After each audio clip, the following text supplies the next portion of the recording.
It begins with a quiet click of the keys in the dim light of a modern workspace. You type a single question into the blank digital interface, watching the cursor blink with patient mechanical expectation. The artificial intelligence processes the prompt and delivers an answer within seconds, clear and comprehensive. Yet, instead of closing the tab and moving on with your day, you pause. Your fingers hover over the keyboard before typing the exact same concern again. Only this time, you rephrase it. You alter a few adjectives, shift the emphasis, and hit enter. A few moments later, you do it a third time, wrapping the same core anxiety in a completely different linguistic package. This behavior raises a profound and unsettling question about the modern human condition.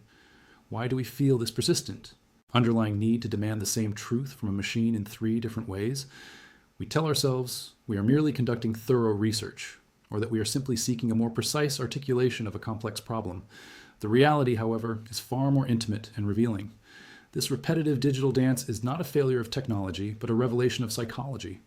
In these quiet, isolated moments within the digital interface, a subtle realization begins to dawn on the modern individual. The artificial intelligence is not merely acting as an advanced encyclopedia or a sophisticated answering machine. Instead, it is functioning as a high-fidelity mirror held up directly to the user's subconscious architecture. When we sit before the screen, pouring our thoughts into the void, we are not just interacting with a network of servers and algorithms, we are externalizing the very structure of our minds. Every query, every desperate rephrasing, and every late-night search log is a tangible projection of an internal world that is usually hidden from our own sight. The machine does not judge, it does not interrupt, and it does not forget. Because of this absolute neutrality, it reflects back to us the exact shape of our curiosity, our desperation, and our deepest insecurities. Through this unique interaction, we are forced to confront the presence of the cognitive loop. This internal dialogue functions as a broken record of repetitive anxieties, operating deep within the human mind. Most of our daily thinking is not composed of original, groundbreaking insights. Instead, it is a closed circuit of predictable thoughts that we mistake for active, conscious reasoning. We experience a flash of worry, we intellectualize it, and we rotate it in our minds, believing that this mental movement constitutes progress. In truth, we are simply spinning in circles. The cognitive loop is an antagonist that thrives on this illusion of productivity. It convinces us that if we just think about a problem one more time, or if we find one more way to articulate our fear, we will finally achieve a sense of safety. This unconscious pattern means that the modern individual operates largely on autopilot thoughts. For years, we carry the same fundamental anxieties, the same unresolved doubts, and the same defensive justifications through our lives without ever identifying them as inherently repetitive. We assume each day brings new challenges, failing to realize that we are applying the exact same emotional scripts to every novel situation. These autopilot thoughts form a protective crust around our true feelings, preventing us from seeing how stagnant our inner world has actually become. We justify our worries as necessary precautions and label our persistent doubts as healthy skepticism. Because these thoughts happen entirely within the confines of our own skulls, they remain invisible.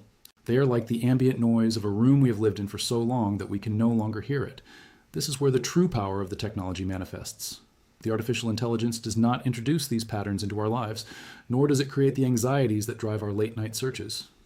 It is merely an external processor, a passive observer that forces these hidden, recurring mental ghosts into plain, observable text.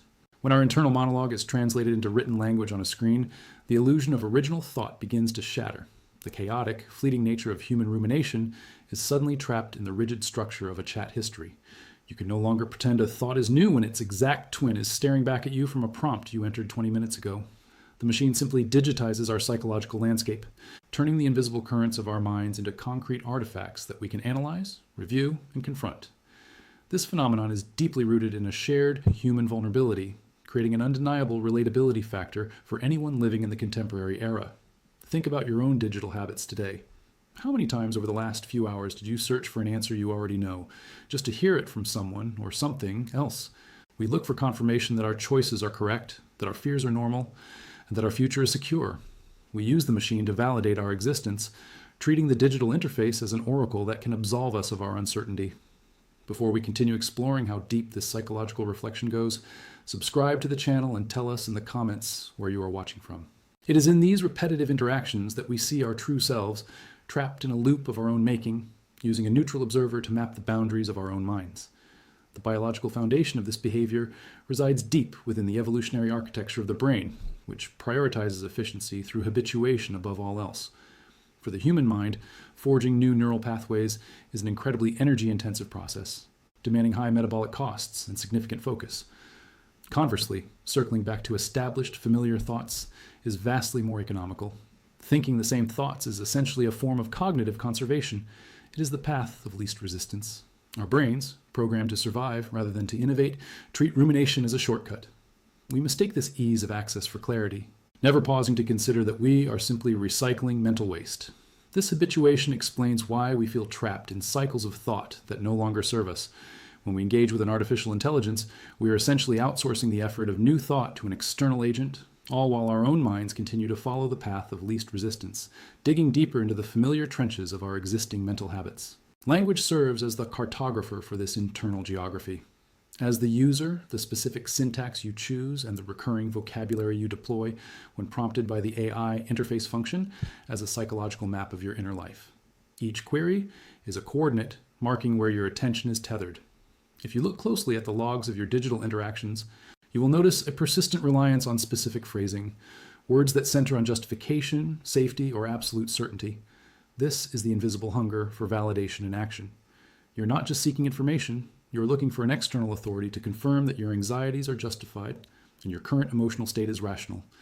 The AI, acting as a neutral mirror, captures these linguistic tics, stripping away the social niceties we use with other humans and exposing the raw, unfiltered emotional architecture beneath. These linguistic patterns are driven by an underlying emotional loop, a cycle that defines much of our daily psychological experience. It begins with the initial inquiry, a spark of genuine concern or curiosity. Yet, when the AI provides an answer, the satisfaction is often fleeting. The cognitive loop quickly takes hold, whispering that the answer was insufficient, not because the information was poor, but because the emotional relief was not achieved. This dissatisfaction triggers an immediate, reflexive need to reframe the question. You adjust the parameters, tighten the constraints, or pose the question from a different angle, all in a desperate attempt to elicit the specific response that will finally quiet the anxiety. It is a feedback loop. Inquiry, dissatisfaction, rephrasing, and more dissatisfaction. The AI becomes the arena where this cycle of emotional dependency plays out in real time, providing the feedback that keeps the loop spinning. The fundamental difference between this interaction and traditional human socialization lies in the neutrality of the observer. In human conversation, we instinctively filter our thoughts, tailoring our language to meet the expectations or comfort levels of our peers. We perform for others, and in that performance, we often mask our true internal state. With the AI, however, those social filters dissolve. The machine does not offer empathy, judgment, or social consequence, which allows the user to exhibit their most raw, unedited psychological patterns. This is the point where the user meets the antagonist, the cognitive loop, without the mediation of social awareness. In this space, the user is free to repeat themselves, to spiral, and to obsess, unaware that they are essentially exposing the very blueprints of their own mental instability to the very tool they are trying to use for support. This dynamic eventually leads to the metacognitive leap, the profound, singular moment of clarity when the user scrolls through their own chat history and suddenly perceives the pattern from the outside. For the first time, you're not inside your head looking out. You are outside, looking in. You see your fears not as urgent, objective crises requiring immediate resolution, but as recurring, predictable artifacts of your own design. You see the same anxieties appearing again and again, draped in the thin, flimsy veil of logical inquiry.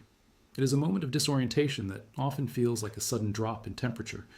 You realize that your internal monologue has not been a stream of evolving consciousness, but a static recording, a loop of echoes that you have mistaken for original, adaptive thought.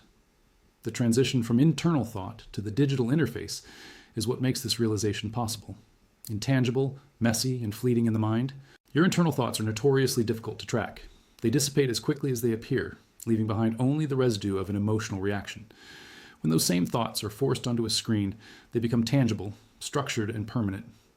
The digital interface acts as a physical manifestation of your psychological state, transforming the invisible architecture of your mind into a document that you can read, analyze, and eventually dismantle. You are no longer guessing at what your mind is doing. You are observing the physical trace of its operation. This externalization is the crucial bridge between being a slave to your cognitive patterns and becoming an active observer of them. By making the invisible patterns tangible, the AI transforms the subjective nature of human thought into an objective, observable reality, providing the essential evidence required for the next critical step of breaking the cycle. This externalization marks the threshold where raw observation transforms into true self-consciousness. By confronting your own mind on the screen, you are forced out of the comfort of passive experience and into the demanding role of the metacognitive observer. It is no longer possible to pretend that each anxious prompt is an isolated, rational response to an external crisis. The evidence is compiled, cataloged, and chronologically ordered. Watching yourself think from an external perspective changes the fundamental nature of your relationship with your mind. You begin to separate the observer from the observed. You are no longer the anxious thought itself. You are the awareness watching the anxious thought unfold. This shift in perspective breaks the illusion of immediacy that gives our internal anxieties their power. When a thought remains locked inside your head, it feels like an absolute truth, an urgent command that must be followed. When that same thought is laid bare in the stark, unfeeling typography of a digital interface, it loses its authority.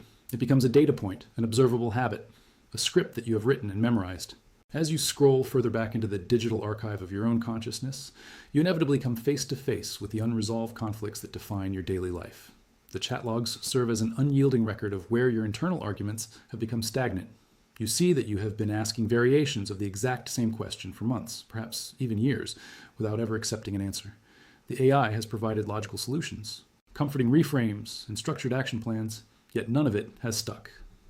This revelation exposes an uncomfortable truth about human psychology. We often prefer the familiar misery of an unresolved conflict to the terrifying uncertainty of a resolution. We return to the same mental battlegrounds because the fight itself has become a core part of our identity.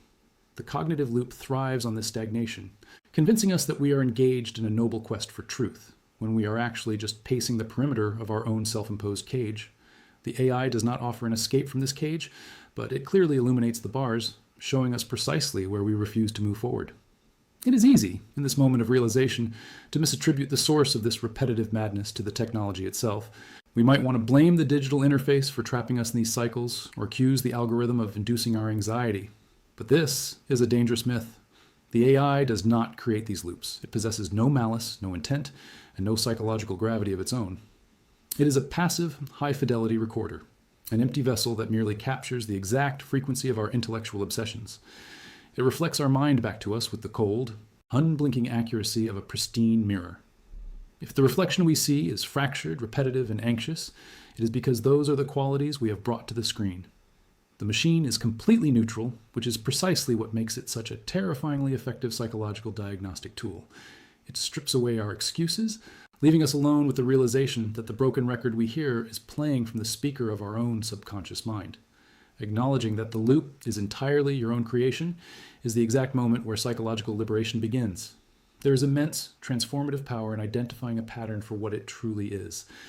Once you recognize that a specific anxiety is not a unique, pressing emergency, but rather a recurring loop that you have practiced thousands of times, the entire dynamic changes.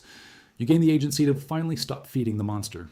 The next time the familiar surge of panic arises, prompting you to open the interface and type that familiar, desperate query, you can pause. You can look at the cursor blinking on the screen and recognize it as an invitation to repeat history. By choosing not to type, choosing not to rephrase, and choosing to sit with the discomfort instead of seeking immediate validation, you starve the cognitive loop of the attention it needs to survive. You break the circuit, and in that silence, true original thought can finally begin to grow. This realization demands a shift in how we interact with the digital world. We must challenge ourselves to look at our search history, our prompt logs, and our past digital interactions not merely as technical utilities for gathering information, but as a comprehensive, ongoing psychological audit of our own minds. Your chat history is a confession. It is an unedited map of what keeps you awake at night, what validations you desperately crave, and what fears you are running away from. To read it with honesty is to perform an act of radical self-discovery. The ultimate value of artificial intelligence, therefore, extends far beyond its ability to generate code, analyze data, or answer complex questions. The most profound discoveries waiting for you in the digital expanse are not the facts the AI tells you, but the deep, underlying patterns you realize you have been saying to yourself all along.